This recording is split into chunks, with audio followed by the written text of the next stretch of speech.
Okay, we are here in Washington, D.C. at the Selling Sickness Conference, and I'm joined by Anne Rochon Ford, who is the director of the Canadian Women's Health Network.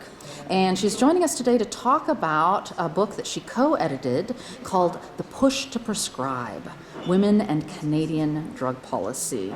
And so I'd like you to start us off by telling us a little bit about how this book actually came to be. It's probably different from other books that are being featured here in that it was put together by a working group of, at the time, I think there were about 10 of us, who had come together to respond to drug policy in Canada specifically, and what the specific implications of decisions that were being made and regulations that were in effect that had issues that were specific to women, or so it might be that it's a specific drug that only or mostly women take. It might be that it's a drug taken by many, but there are specific implications for women for various reasons.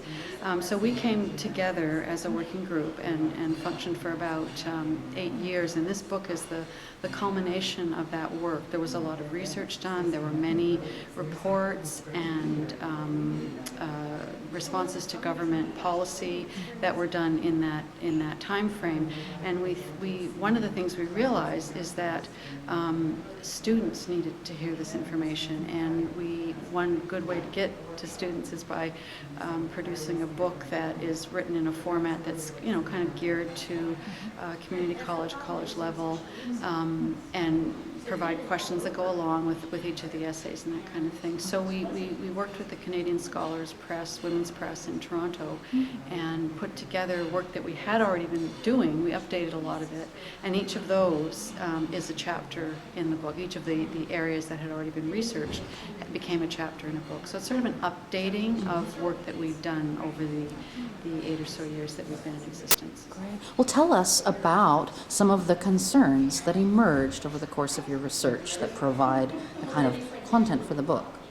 I think one of the reasons that we coalesced in the first place was because there seemed to be, first of all, as I said, specific drugs targeted to women, so obviously ones that are related to reproductive functions, that there were some specific safety concerns around a number of them. So that was one area that kind of brought us together. Another was that policies that were being decided at the federal government level may not have considered what are the implications for women, not necessarily biological implications, but what are some of the gender implications of how the decisions are being made and who's making the decisions, and when the drugs are out on the market, how are they being followed up? What is the post-market surveillance like for particular drugs? So it's a combination of what we start off talking about, which is looking at both sex, which is the biological reaction, and gender, which is the social element of all of this.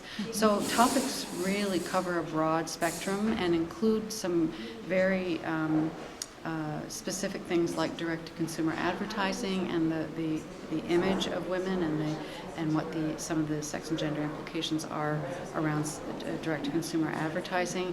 Everything from that to one of our concluding chapters is on drugs in the water and this growing concern about the amount of pharmaceuticals that are getting into the water, and what does it mean that there's lots of birth control pills that are finding their way into our water system that we're peeing out basically.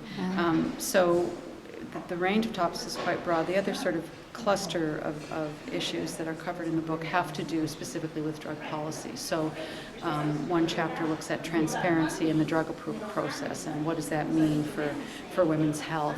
So always, in some cases, they would be issues that would be true for the whole population, but what we've tried to do is point out that maybe the sex and gender implications of a particular policy may not be getting the attention that they need. That's great. And you mentioned that you intended the book to be taken up in the classroom by students. What do you want students to take away from the book? What would you like them to be motivated to do as a result of reading The Push to Prescribe? question more than anything, I would have to say. And just come out of a session where we talked about that we actually need to start younger than university, college, high school. We need to start with kids. We need to make children more aware that pain is a natural thing, that, always reaching for a pill, which has become so normalized in our society, is something to talk about. It's not just something to be taken as a given. So we do need to start that education. We also need to talk with kids about advertising. Kids are now seeing on TV ads for sleeping pills, for a range of prescription medications.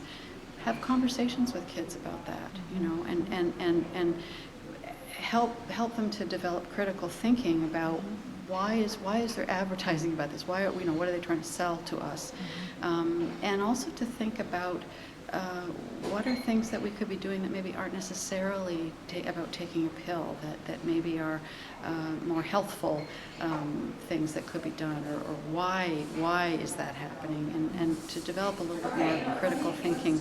So obviously we want to see that happening at the university, college, high school level, but it would be great if we could be starting this stuff. Not that this book is for kids, obviously, but it's certainly for parents, it's for teachers, and yeah. That sounds great. Thank you so much. You're welcome.